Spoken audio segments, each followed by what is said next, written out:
Your rig is where you work, where you rock out. Your rig is your livelihood. So when that DPF light comes on, give your rig the respect it deserves.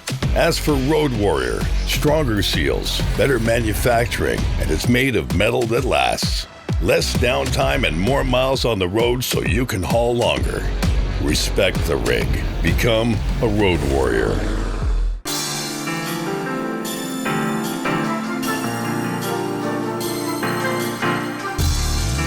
Welcome to The Long Haul, the podcast dedicated to empowering small carriers and owner-operators to drive their business forward.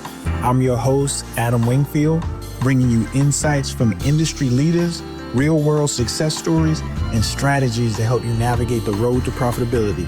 Whether you're just getting started or looking to take your fleet to the next level, this is a show where trucking meets opportunity. So buckle up, it's time to go the distance. Welcome back to The Long Haul. I'm Adam Wingfield, and before we get started, do me a favor. Make sure you hit that like, share, subscribe, and turn on those post notifications so you don't miss any future drops. And if you're not on the list yet, make sure you sign up for the newsletter at www.freightwavesplaybook.com. That's where we dig even deeper into the data, the strategies, the stories that are shaping small carriers every single week. Now, this week, the trucking world's talking about a storm that's been brewing for months. The FMCSA is warning California that it could lose over $150 million in federal highway funding if it doesn't tighten up, but California's backing up to that. So at the same time, lawsuits are hitting the courts, arguing that the agency overstepped, the rule was rushed, and that it could violate civil rights protection. So what we're seeing right now is not just a compliance battle, it's a power struggle between state and federal authority, between political pressure and constitutional law, and between perception and reality of what it means to be a truck driver in America. Because right in the middle of this policy firestorms, you got viral posts calling truckers low skilled, as if this industry isn't the backbone of every supply chain in the country. You got policymakers debating credentials who's never spent a night in a sleeper berth, never logged 600 miles through a storm, and never understood what it takes to keep America moving. This isn't just about licenses. It's about respect. It's about recognition. And it's about who gets to define the value of the men and women behind the wheel. Today, I'm joined with my co-driver, Kaylee Nix, and we're breaking it all down. Policy, perception, and real-world impact this fight could have on fleets across the country. This is Third and Long. This is our Thanksgiving edition.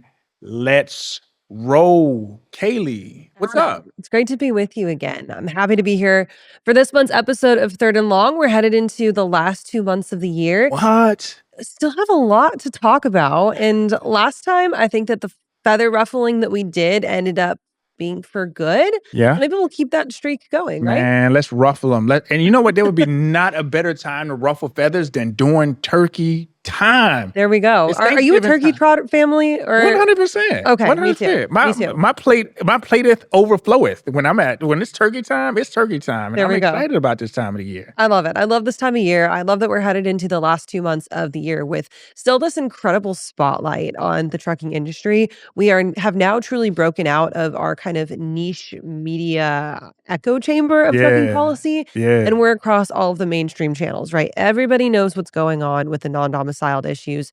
Everybody knows what's going on with this compliance fight. And now everybody has an opinion. People, as you mentioned, the ones who are not qualified to chime in, keep chiming in. Mm-hmm. And you know, the thing is that the one thing that I can appreciate is that if you hit the rewind button 2 years ago, the trucking industry would never be in this spotlight on a national media stage. Absolutely And no not. matter right or wrong, the spotlight is there. Now's the time to take advantage of that spotlight. And it's crazy, like, you know, we could write an article, I could write an article, and then within 2 days, it's already on Yahoo. It's like people really want to know what's going on. And you know what's scary about that? If people really knew the amount of fraud, how things really work, and it's kind of like an underworld, people would be scared to death to be around what is actually taking place. Absolutely. Absolutely. I was driving through the western part of El Paso into eastern New Mexico, southern New Mexico with my dad about maybe 3 months ago, right? That stretch of Interstate 10 between El Paso and Las Yeah. Cruces, it's a busy trucking Yeah, it thoroughfare. is. I started telling my dad about these issues and what's going on. And, he starts noticing, you look in the cab of every truck and you're like, okay, I notice where the MC numbers on the side are scratched out and covered with a piece of Yeah. paper. Or I notice where I can tell that the truck is in good working condition versus not. And he's somebody where his business relies on transportation a lot. He's in the power and utility industry. Mhm. Those guys, they haul a lot of flatbed loads. They're hauling transformers or power poles or supplies that they need to get a critical infrastructure built to people. But he's never thought about the issues in truck transportation until I told him about it. And he literally said to me, yeah, I just guess I just have kind of blind faith that the people that we hire to haul our stuff are good enough. And I was like, there's the problem in and of itself, right? It begs the question, if the onus is not on the shippers, which we're going to talk about here in a Yeah. little bit, Yeah. what does that mean for all of us, right? The people who should be thinking about this on a deeper level sometimes aren't even thinking about it. But that just, that's an anecdotal evidence that brings up like these conversations are important Yep. because it brings the entire conversation into the forefront of other people's minds. So, 100%. happy to be back with it again. 100%. Let's do it. Let's roll them. Let's roll So, 'em. talking about California, this is, of course, no shocker to anybody who knows California always typically takes a stance against the sides of things that come down from the federal government. California disputing the federal funding threat of $158 million. FMCSA says they're going to withhold these federal funds. And the interesting thing about this threat to withhold is that it not only talks about future programs, but it also talks about holding back money that's already been spent by the state of California. So the way that this works is that the federal government allocates grant money or federal funding money for the states that the states go out and spend on projects, and then they get it refunded. And so the FMCSA is saying, hey, you guys are not holding CDL compliance the way that we need to. Y'all already spent all of this money. You're not going to get refunded your federal funds for all these programs. So California is kind of stuck between a rock and a hard place, right? They've already shelled out the hard cash. Now it's up to them to go ahead and say we're either going to comply or not. I'm going to say that they're probably going to lean on the side of non-compliance and continuing to let these things happen the way that they're happening, much to the dismay of the industry and much to, I think, kind of the criticism of the industry as well. What happens now, though, that they're taking it to federal court? So here's the thing. And so there's a couple of things that come into my mind when it comes to the state of California and what's happening. Mm-hmm. Number one, it is no secret that there is a huge beef between Gavin Newsom and Donald Trump. Right. And there's a huge beef between the Republicans and obviously how they feel about Gavin Newsom and not just political, right? So it's not just Republicans. It's how people feel Gavin Newsom is playing this game. A couple of things that if you go back and you look at the last 6 months in terms of California and you look at some of the things that make you say, dude, like you guys are not operating the right way. Right. There were FOIA requests that were sent out. And I remember I sent a personal FOIA request out to the state of California to get a listing of the non-domiciled CDL holders that were issued in that state. And they're not about to do that. It didn't take until a federal investigation went the funding on the line. It took a federal investigation for them to say, okay, you know what? This is how many non-domiciled CDLs was issued by the state of California, because he was, their state was almost like, yeah, we don't know. Right. That's problem number one. Problem number two, when you talk about the state funding, California is one of the largest states in terms of federal funding. It's Texas and California. They're 1 and 2 when it comes down to federal funding. And these highway grants are, like you said, they're granted to them with the intention that they spend these money on safety programs, enforcement programs, keeping the road safe. Well, of course, California is going to be a larger state, Texas is a larger state, so they're going to have more fatalities. Gavin Newsom's, his argument is like, we're one of the safest states in America. Mm-hmm. But that's by fatality by 100,000 or whatever their overall count is. Which is skewed by population It's skewed by population. Right. So that doesn't make you feel better that they have, much more in volume, but they're lower in terms of population count. Right. So that brings together even a more contentious approach, because then I think even deeply of the fact that now they have the opportunity to be compliant and they're not. So let me ask you this question, because it's interesting that this is happening, right? And you mentioned the beef between Newsom and President Trump, and that's no secret, right? There is this kind of California against the rest of the administration right now, right? There is this kind of ethos. And that is probably what the reasoning is behind this, right? Is this kind of political bargaining chip. But the industry and the folks that are in our industry and our vocal voices are going to spin this as California saying that they don't care about your safety Yeah. because they are being non-compliant with this. Is the truth on either side of those arguments, or do you think that it lies somewhere in the middle? Do you think that Gavin Newsom is intentionally saying, or could be even unintentionally saying, "Hey, we don't care about you guys because we're staying non-compliant with this," or is he really just trying to, just give one up to the administration? So I have to say this in a neutral approach because I don't lean one side or the other when it comes to politics.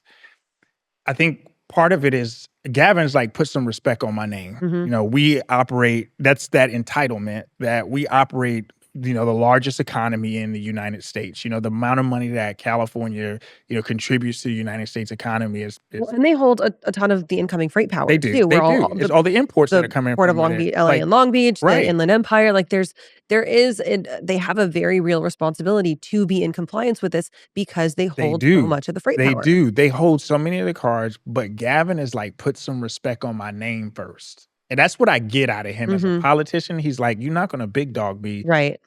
Donald. That's kind of how he that's how you go about it. But it comes at the expense and it's jeopardizing the American public. Now, here's the Correct. thing that, and I'm going to spin another direction. So here's the thing that I don't disagree, I don't agree with because of how it's framed. So the accidents that have taken place, the Fort Pierce accident, for example, hey, Gavin gave them that CDL. Mm. No, the federal government system has designed it to where that is the standard and the states comply with that standard. Why weren't these being audited years Beforehand. ago? Right, beforehand. Why are we waiting until an accident like that of that magnitude to come back and say, well, wait a minute, there's some CDL discrepancies and inconsistencies on how they delivered. That's like saying, "Oh my god, I blew my budget back in January, but Right. I didn't know that I had a budget because my mom gave it to me, but she didn't tell me." And then Like, and now I'm broke and right, I'm blaming somebody else right. for it, which at this point, and here's the thing, I think that number one, California is wrong. 100%. I think what Gavin is doing is dangerous, a dangerous precedent because here's the thing. I know that the lawmakers, and if you go on X and social media, man, any opportunity for Duffy or any one of the administration's, folks can go at him, they do it. Mhm. And it just like, how much as a person, how much are you gonna sit there and take without firing back? I don't want to work with you if all you're gonna do is talk crap about me. You know what I'm saying? And that's the approach that he's taking, but it's dangerous. It's dangerous. It's wrong. I think that ultimately the state of California has so much impact and influence on what the remaining part of the country is. Now, what I will tell you, when I was a driver, I hated going in the state of California. Mhm. It's just different, man. They had a 55-mile-an-hour speed limit. As a trucker, as big as that state is, you're driving 55 through the entire And your state. diesel is expensive. What? So, and it's always been that way, and it's always been Cali. Always been Cali. Shout out to California. I got folks out in Cali. Shout out to Cali as a whole. But Gavin different, man. Gavin is different, and what he's doing now, without saying, you know what, we've had some inconsistencies, without taking that big boy approach, we've had some inconsistencies. I appreciate you guys pointing it out. I'm going to show you how we're going to manage through this process. Yeah. Let's fix this. He's taking more. Yeah, you ain't going to big dog me, Yeah. and that's not the right way to take it. Agreed. Agreed. Okay. So the next part about this is, of course, that like many of the rules, declarations, EOs from this administration, now the conversation about CDLs has ended up in court Yeah, asking, is this actually a civil rights violation? knew it was coming. Uh, we knew that that was coming. It's no surprise that it's ended up in court, but I think that it's kind of, is it really unprecedented territory right now, or where? Let me back up a little bit. Break down a little bit about what the lawsuit's about, why people are coming forward and saying that this is a civil rights violation, and if it actually does fall underneath that category or not. Well, I think that first, a lot of it is saying that, hey, we did the right things. We're not being non-compliant, and you're bucketing us all into Mhm. one category. Mhm. I think that's the overarching issue. It's like we're being all of us, everybody Right. that has a non-domicile CDL is being lumped into a category as an unsafe driver. Again, right, we did this according to the rules, and now we're halfway through the game and you're changing the rules. And now you're changing the rules. Right. Okay. We did it according to the rules. So you said it was okay 5 years ago when you needed my help. But now that you're saying, okay, your freight markets is in disarray now and you need everybody to kind of just, everybody doesn't have enough freight to go around. Now we're the problem. Right. But 5 years ago, you were begging us to come here. And 5 years ago, you were accelerating the CDL process, regardless on who your president was or who your administration was. 5 years ago, you wanted us in here. Right. Now you don't want nothing to do with me? What's up with that? Right. And that's kind of and again, this is me delivering it from a digestible place. This is exactly what the message is. Is it right or wrong? We don't know, because that's going to go to civil court. And that's going to be up to the courts to decide, which, again, it can fall under a couple of different directions. My guess is that it doesn't do anything. Well, if the question is non-domiciled status, that's not a federally protected civil right. That's not race or gender or sexual orientation or religion. That's not a federally protected civil right. So is the argument here that they feel that the non-domiciled is a covert name for something that is a protected federally protected civil right? That's where it really boils down to, is that you're bucketing us into a non-protected environment to a protected environment, because you're saying that because I'm a foreigner and I'm not an American, a citizen, that I'm the cause of your issue. So now, is it a civil rights issue? And I think that when I look at civil rights, like you said, there's protected classes and protected folks when it comes down to that. To me, this is one of those things where it's questioning the status quo, I guess. That's what I'm saying. Like, it's okay, now we're going to push the envelope a little bit more, because I don't know for sure. This doesn't feel right. And I don't think it's legal.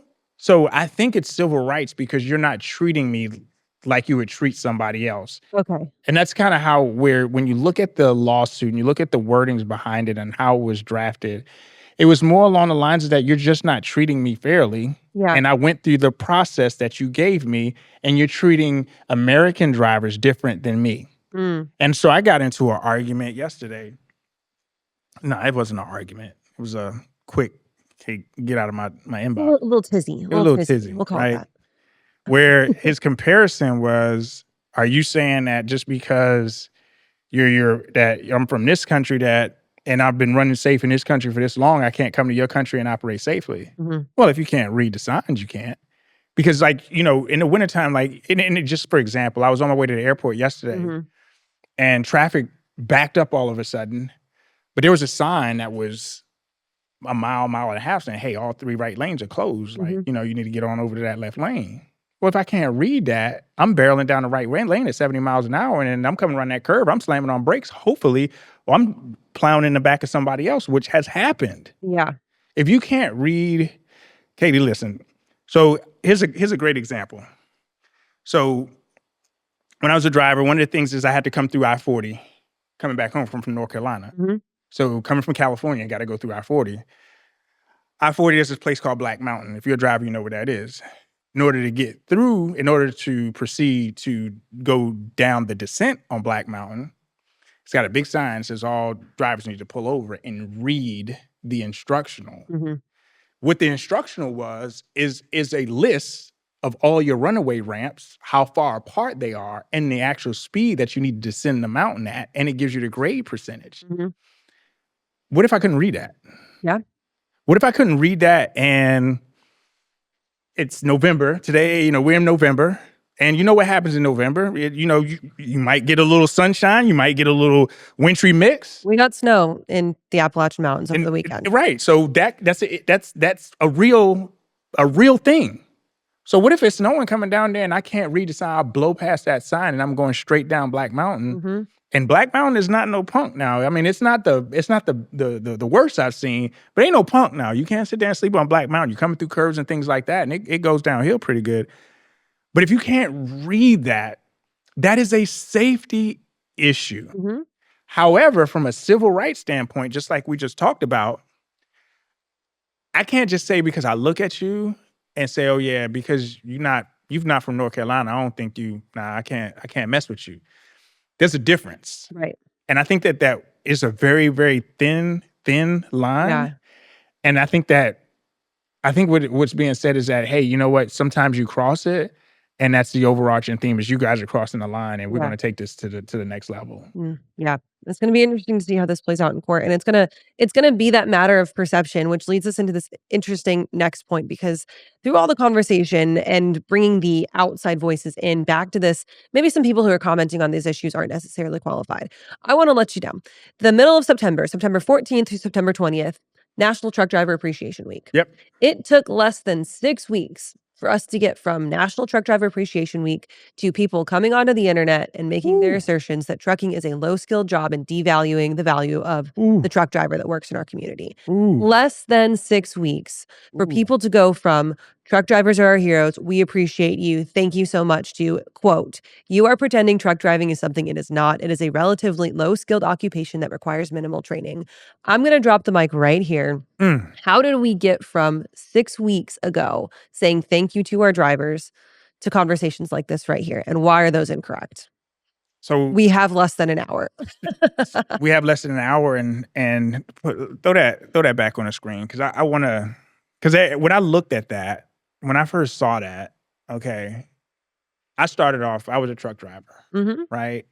And what I prided myself off of, and I go back to my experience behind the wheel, and I spent a lot of time behind the wheel. We're talking about 1 million miles plus behind the wheel. But when I go back to the way I approached my profession, right? And when I talk about that, I prided myself on how I operated my vehicle. I prided myself on the skill that I put in place when it came down to, because I was in specialized. So in our specialized division, we were glass haulers, and it was a lot different. Not everybody can do that, physically, mentally, things of that nature.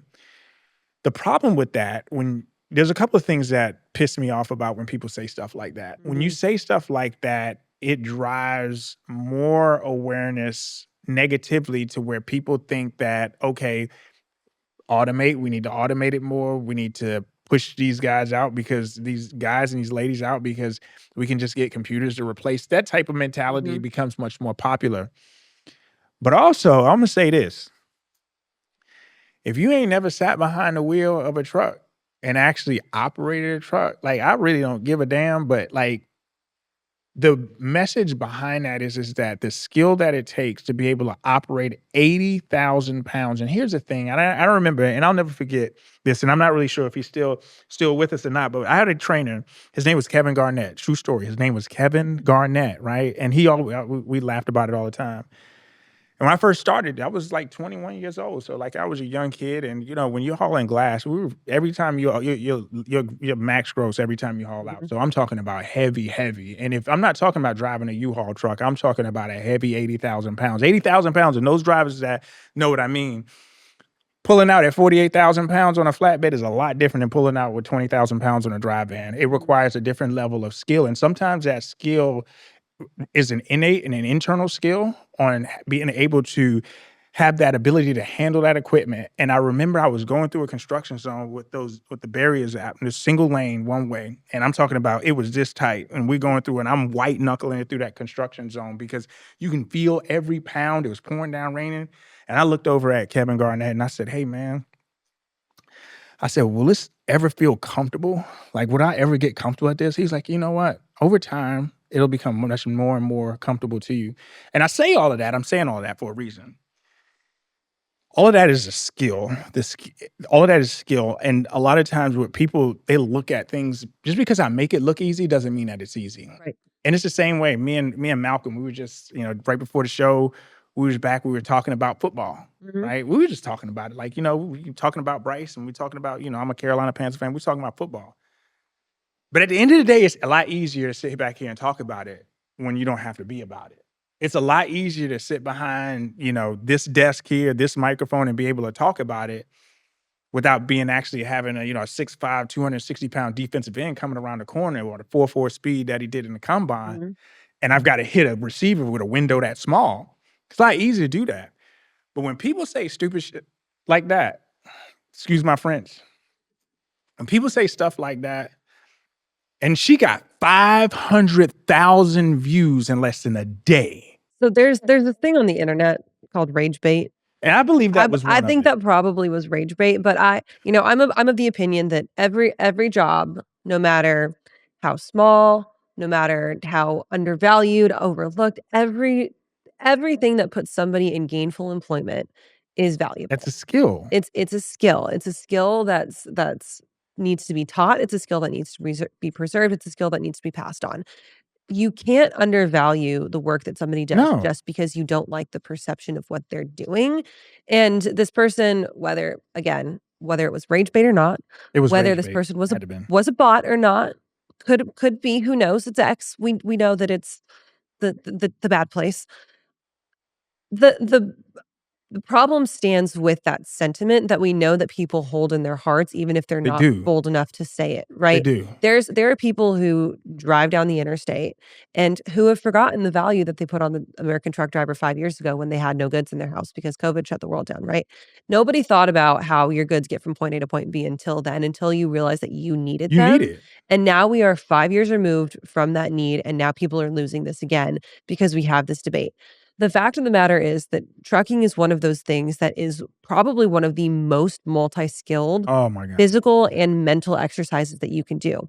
You have to understand weight and balance problems. You have to understand speed, velocity, and direction. That's physics. You have to understand physics to be there. Mhm. You have to understand the rules of the road. You have to be good at reading comprehension. You have to understand spatial awareness Yeah, because you can only control what you do on the road. You absolutely. can't control what the other drivers do. Absolutely. You have to understand navigation and weather and timing Yeah. and all of these things that go into driving a truck, not to mention the physical aspects. We've touched a little bit on the difference between automatic transmissions nowadays versus manual Oh, transmissions don't get me started. back in Don't not get me in the old days started. and the reduced barrier to entry that's presented. Yeah. But still, you have to be physically fit. If you're somebody who drives a flatbed or who has specialized loads, you have to check your straps and you have to check your chains and you have to do your pre-trip inspection. 100%. It is an all-encompassing, skill-driven profession, and to say that it's anything other than that is just blatantly wrong. Today's episode is brought to you by Trucking Hub. Now listen, if you're still bouncing between 5 different logins just to run your trucking business, you're already behind. Trucking Hub is built by a carrier for carriers, and it puts everything under one roof, whether it be dispatch, safety, maintenance, and even accountant and a driver app. Their dispatch runs on PC Miler and Copilot navigation, so the miles are right the first time. Now the ELD is FMCSA certified, tamper-proof, and trusted since 2017. And if you want to keep it all in one lane, you can even roll in company phones, texting, video, and fax backed by nationwide LTE. Bottom line, this is the kind of system that's you spend less time hopping and more time hauling. Plans start at just $29 per truck, no contracts, no hidden fees, and you can try it for free for 30 days. Check them out at their website and get your time back. Just because I make it look easy doesn't make it easy. Correct. It brings me back to this example of, do you ever see the story about the ship that wouldn't start? It was the massive cruise ship that wouldn't start. Mm-mm. So there was this massive cruise ship, and I might have the story wrong, but I'm going to tell it the way I'm going to tell it. And I don't care. So it had this massive ship, massive cargo ship. It wasn't a cruise ship. Okay. It was a massive cargo ship. And they had technicians, they had their internal mechanics and things like that doing everything that they needed to do to try to figure it out. And they couldn't get this thing started. Couldn't get it started, right? And it was to the point where it was life or death for their operations, was to get this cargo ship across the canal so that way they can get the goods, whatever. So they call in this guy, right? Guy shows up. And he's like, hey, we can't get this thing to start. We've been working on this thing for the last, 10 days, whatever. Tell me what, hey, here's what we got. Guy comes in, he has a little bag. He walks over, he looks at the ship, pulls out a hammer. Mm-hmm. Takes a hammer, knocks 3 times on the side of the ship, ship starts. 5 minutes. It was like, oh, great, thanks. He's like, all right, yeah, we'll get the invoice over to you. Sends him an invoice for $50,000, right? And so obviously, it was like $50,000, all you did was take a hammer and knock on the side of the ship and it got it started. Why do we owe you $50,000? Well, because you're paying for the 25 years of experience that I had to make that look easy enough that I can get it done in 5 minutes. Exactly. So when it comes down to value, to me, especially as a truck driver, being the one that's done it, and when you say low skill, there are a lot of skills that are not present that Mhm, are taking place, like you said, at the same exact time that there may not be evident because you don't see those skills being processed through. mhm. But that doesn't mean that those things are not being considered and those things are not being done. And that's my I can go an hour on this one, I'll be honest with you. Well, But and the disconnect there is that people's perception of low skill means that they don't I don't understand the understand. level of skill that needs to go into the training aspect of it, or it means that they are interacting with people who do not meet the standard of skill that Period. needs to be Period. enforced for things to be done properly. Period. Period. And that moves us on to the fourth bullet point here because that directly leads to the real world fallout of these trucking issues, right? We're talking about what tighter CDL enforcement can mean for hiring, safety, and insurance risk, specifically in the small carrier vein. Mhm. And I have a really important question for you that I Shoot. think I'm gonna go with right here. Because about a week ago or at the tail end of last week, we're the first week of November right now. The tail end of last week, we saw Transportation Secretary Sean Duffy come out and say, not only is the onus for CDL enforcement going to be now on the drivers and the carriers themselves, we're gonna put some of the responsibility on the shippers. Okay, we're bringing in this conversation about what tighter CDL enforcement could mean for the small carriers. Does now this responsibility being put on the shippers and this scrutiny being moved just out of the cab and into the shipper itself, does that now provide a small carrier with a really good window of opportunity to walk into a shipper and to say, hey, I can guarantee you that me and my 4 drivers are 1000% CDL compliant. I do not hire a non-domiciled CDLs. I know it's me and my 4 next door neighbors, Billy, Bob, John, and Jimmy. That's it. 5 guys in the trucking company. I can guarantee it. Does that give the small carrier an incredibly unique opportunity to walk in and say, "I can guarantee that you will be out of the scrutiny," and then does the shipper care? So does it increase the opportunity? Yes. Mhm. Does it provide the smoking gun for a shipper to say, "Yeah, I'm gonna do business with you"? I'm not sure. Because here's the thing, you still are gonna have to have that, okay, as a shipper, everybody's gonna say that. Mm, mhm. Kaylee's gonna guarantee it, but so is Adam's gonna guarantee it. So what? Everybody's guaranteeing me that now because that's a thing. It wasn't a Right. thing, 4 or 5 months ago, but now you wanna be compliant. Now you wanna come and show me that, you got your drivers in order. And I think that what the issue behind that is long term. Once this fades out, and let's just say, and this would be hypothetical, let's just say on your screen right now, you got 7,000 truck drivers have been placed out of service. Let's just say, just magically, it's 600,000. Every single non-domicile CDL holder that was received a CDL through that administrative point has now been put out of service. Mhm. All right, got it.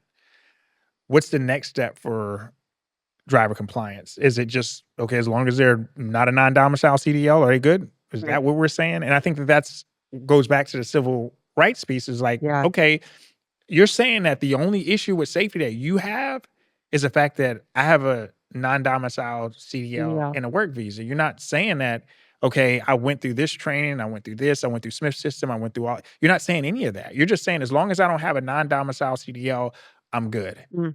And that brings me to what I feel is a a miss when it comes to how it's communicated through socials, through large accounts.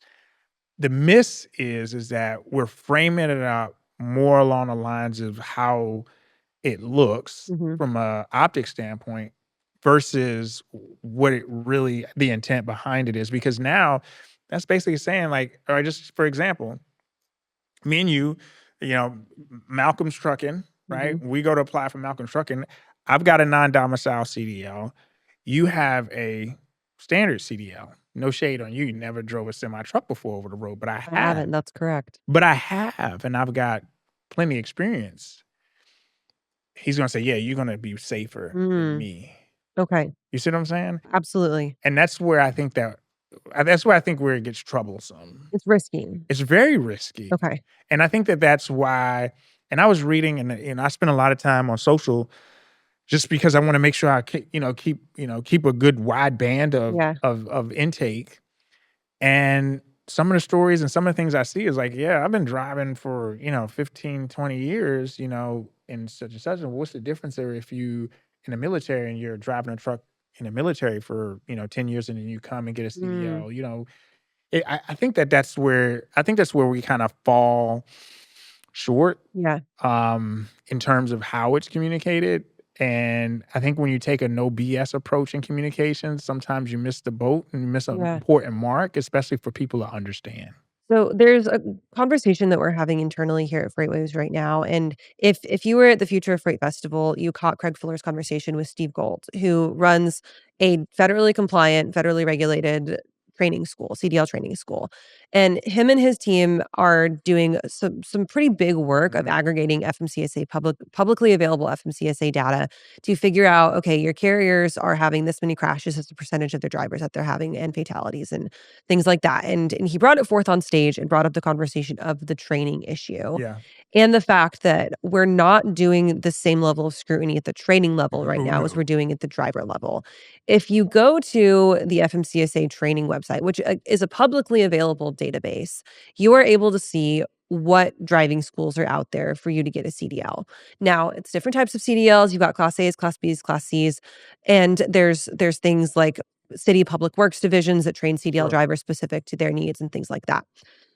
If you go through and you filter those schools, non-filtered schools, there's 63,000 places to get a It's a lot of CDL in the places. United States. Yep. If you go through and you filter it down to places that are federally regulated and federally compliant, it takes you down to 3,000. That's crazy. 3,000. So there's a bigger and broader conversation going on about the state of training in the industry. And I frankly think that we need to do a long haul episode, a third and long, all about training. We're going to do that. But that's the $1,000,000 question, right? For your small carriers in particular, or your driver who's looking to get into the industry and wants to do it the right way. Your small carrier who wants to make sure that their drivers get the top level of training, that they are totally compliant and that they are not going to run the risk of hurting themselves or hurting others or leading to higher insurance premiums, which at the end of the day, that's what people care about. It's all about the money, About the right? money. Where do they go? What do they do? And is it like, how hard is it to make sure that you are just in the right and investing in your people, your driving, and your training? So here's the thing. And all right. So there's a couple of things that stand out when it comes down to training for the CDLA. Mhm.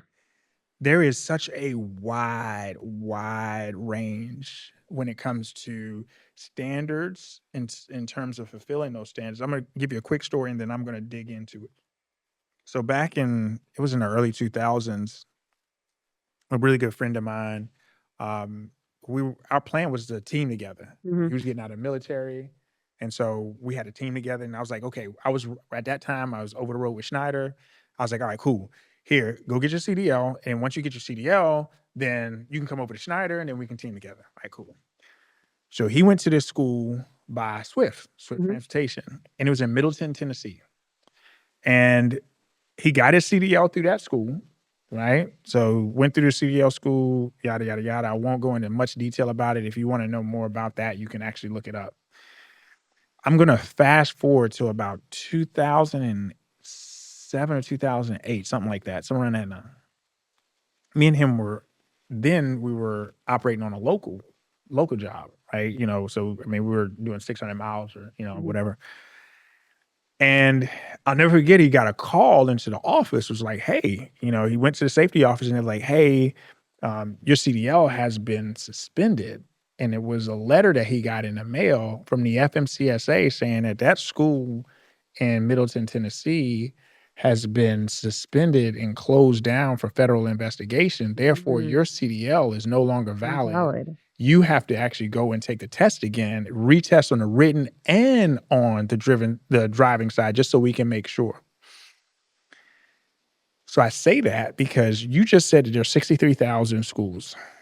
Only 3,000 of those schools are actually true where the federal government can say, yes, I trust those folks. I have had stories of people that have come to me and said, hey, I know this guy and in the city of Charlotte, and I'm not going to say where it's at, but I know this guy, and if you need to get your CDL, you pull up in your truck, you make sure the envelope is on the ground.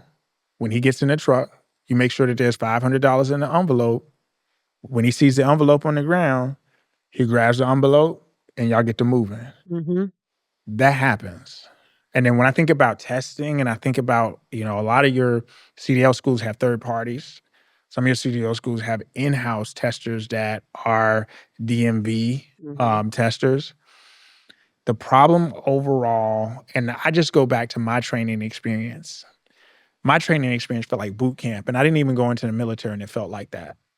It was so heavy on safety. It was so heavy on spatial awareness. It was so heavy on culture, being a professional, learning how to, create distance, learning how to handle aggressive driving. So we actually were trained on aggressive driving and how we respond versus react to aggressive driving. Yeah.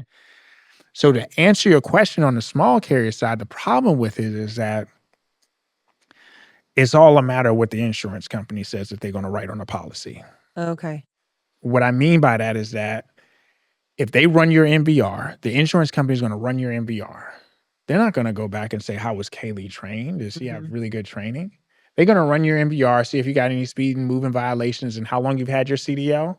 And then they're going to send me a quote to what is it going to do to my premium. Mm-hmm. So my premium might be, I don't know, let's say my premium is $18,000 a year per truck. I want to hire Kaylee. Mm-hmm. Kaylee went through CDL school at Malcolm CDL school where we know that they shady. We know they throwing the envelope in the ground and we know that you've got testers who are taking bottles of Fiji water. We know. And like we can make we make fun of that But on it's the internet, but but like it's real. it's true. It happens. Yeah, it happens. So we know that that's what's going down. But as long as I get on this side and I run that MVR, okay, check.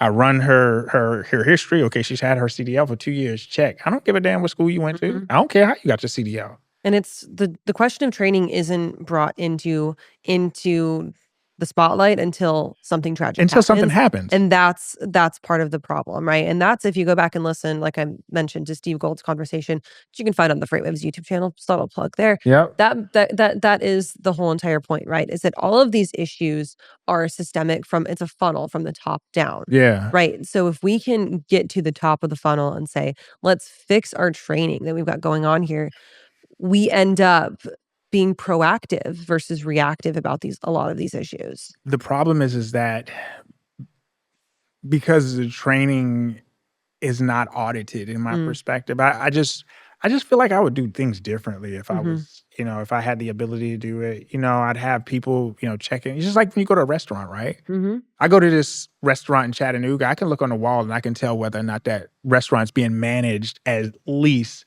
from a formality standpoint at a certain expectation. If it's not, that score is going to reflect it and it's going to tell why.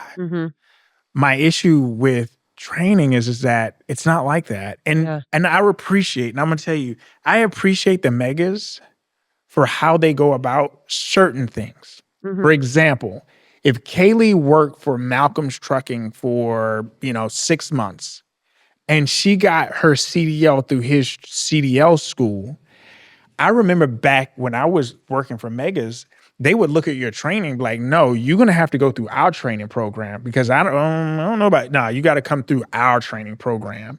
They have much more of a stringent standard. Yeah. Because their ability to have flexibility within margins, they have capital.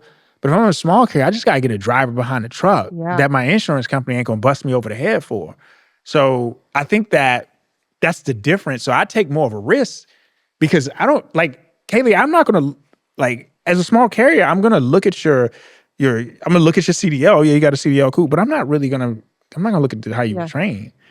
And so I might put you in a flatbed that, you might not have had real good flatbed training on. I just need a driver behind the wheel. And that's where small carriers are pushed sometimes, and that's why I think that training standards have to be looked at from the federal level.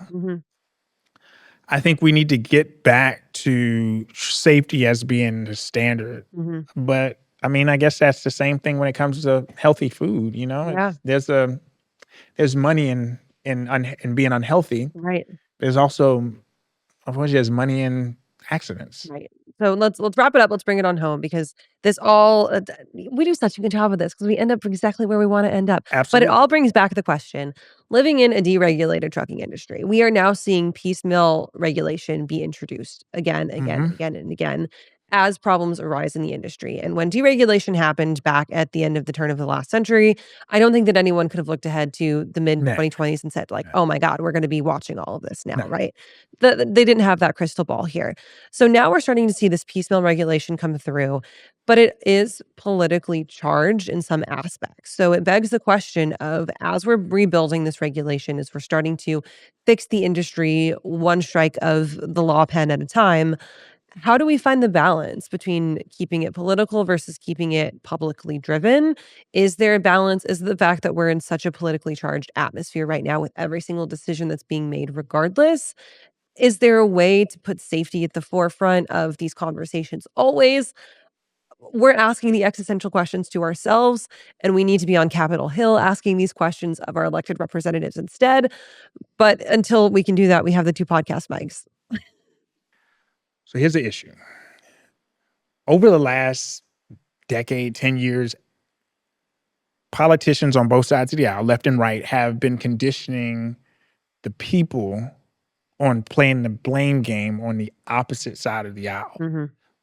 What that does is that conditions people to be, okay, well, this is the left. This is the left again, or this is the right again, and this is the left again, and this is the right again. So when you see accidents happen, or when you see things happen, it becomes, I wonder what state it took place in. Mhm. Was it a red state or was it a blue state? Because we're so politically charged, I don't know how to disconnect that anymore. It's almost like a magnet that, you're trying to pull off of a piece of metal Mhm. because we're now everything that goes into it. When a tragedy happens, right? Whether it be a shooting or something, the first thing is like, let's go search through his Facebook profile and see if they were a Trump supporter or if they were Biden supporters or Mhm. whatever that may be. So everything is, I wonder who he supported or I wonder who she supported. Yeah. So when these laws and these regulations are put in place, then it becomes, I wonder if the blue states are going to abide by it. I wonder if the red states are going to be doing it. And it's a clear, it's you look at the ELP, Mhm. it was in place since the 1930s, like 36, 37. And when Obama said, hey, you know what, we need to pause the enforcement of this. And then Trump says, okay, we need to restart enforcement of it. I really think that part of it became the people was like, hey, Trump told you to do something, you need to do it. Hey, look, Trump, they're not doing it because they're red states and they're just being despiteful of you. And it wasn't because of safety. So that takes us back all the way to the top of the hour Mhm. to when you were saying, well, what is Gavin doing? Why he operating like that? Right. Because to me, it's politically charged versus in the eyes of safety. He doesn't see it as a safety issue. And that's the problem. I really believe that he's politicized it. I believe Gavin's politicized it. I believe that he's not alone. There are other politicians that politicize every move. And when that happens, it becomes more of the politics behind it than the actual safety. Because end of the day, Kaylee, if you go back to the 1980s, people were having big truck wrecks. Mhm. You go into the 1970s and people were having big truck wrecks. And they were having a lot of them. People were dying a lot. Yeah. There's not, I hate to say this, but I don't see a massive change. Yeah. But there will always be the left versus the right. And when you interject that, it's always going to create a division that's, to me, it's outside of safety Yeah. and more along the lines of I was right and you was wrong. Ooh. Oh, I love it. That's a perfect place to end. Perfect place to end today's episode of Third and Long. And as always, we brought the spice today. We brought in some hot takes. Spice. And that opens up the floor to you, lovely people who are watching us, listening to us, interacting with us. Tell us your thoughts. Again, there's no guarantee that we'll acknowledge it. There's no guarantee that we'll tell you that we think you're right or wrong. But at the end of the day, this is a dialogue and we Yeah. want to open up that conversation. So let us know. Go on over to our FreightWaves YouTube channel. Go on over to Find the Long Haul. Give us a listen. Give us a follow. Again, freightwaves.com// the playbook. Find all of those resources. Adam, we've gone through this entire, I think this is 4 exercises now. We've never once plugged your Twitter. Do you talk to the people on Twitter? I do, at Adam L. Wingfield on Twitter. Come follow me, talk to me. I'll engage with you as long as you're respectful. There we go. I'm Kaylee Nix WX. It's a throwback to the weather days, but I'll engage with you too if you send me weather pictures. That's it. Bring us home. So this is a special edition for me because this is around the favorite holidays, Thanksgiving. And before I wrap this up, I'm going to look at this camera and I want to show thanks to the people that work behind the scenes that don't get all the love. You see myself, you see Kaylee, you see everybody else in front of the camera. But what you don't see is you don't see the Souths, you don't see the Frasers, you don't see the Isaiahs, you don't see the Codys. And I want to give a special shout out to those guys because without them, there wouldn't be none of this. And I say none of it, none of it. And I'm super thankful for you guys. I'm thankful to you. I'm thankful for our friendship and our ability to be able to have dialogue as professionals and how we work together. And I'm thankful for this entire FreightWaves team to what they bring to the industry day in and day out. So with that being said, as you go into Thanksgiving, just remember the most important things in life is not necessarily the things that you don't have. You got to be thankful and appreciative of the things that you do have. And as a driver, as a broker, as a forwarder, whatever your placing in the industry is, it always can be a lot worse. So always take the time out to be thankful for what it is. And if there's one thing that this conversation reminds us of is that trucking isn't low skilled. It's a high responsibility, high pressure, high stakes. Every regulation that gets written in a Washington boardroom has real people, drivers, carriers, dispatch teams, families who live this and work this every single day. And as this case unfolds, remember this. Policy might set the rules, but it's the people that keep the country moving. And when those two collide, it's our job here to make sure that the truth doesn't get lost in the translation. If this episode gave you some perspective, make sure that you like, share, and subscribe to The Long Haul. Join the conversation by signing up for the Playbook newsletter at FreightWavesPlaybook.com. That's where we break down the stories like this with data, insight, strategy of your business. I'm Adam Wingfield. We got Kaylee Nix, and this has been Third and Long. We'll see you next time right here on The Long Haul where we drive the truth home. Happy Thanksgiving. Enjoy the time with your families, and I'm looking forward to seeing you on the next time.